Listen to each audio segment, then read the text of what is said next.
The Amityville haunting is perhaps the most famous ghost story in America. Ronald DeFeo Jr. was convicted in 1974, killing his mother, father, and his four siblings at their home in Amityville.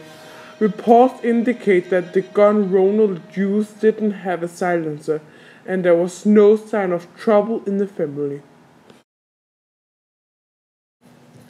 In 1975, a new family moved into the Amityville home. They bought it because it was a discounted price. They lived there for less than a month. During that time, voices were heard around the house. Their daughter developed an imaginary friendship with a red-eyed pig called Jody. The house attracted swarms of flies that were banging on the walls. The furniture was set to move on its own. The radio began to play. The TV turned on its own.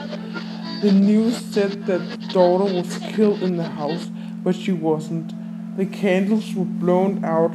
You could see shadows on the wall, according to the family. Paranormal investigators Ed and Lorraine encountering paranormal phenomena.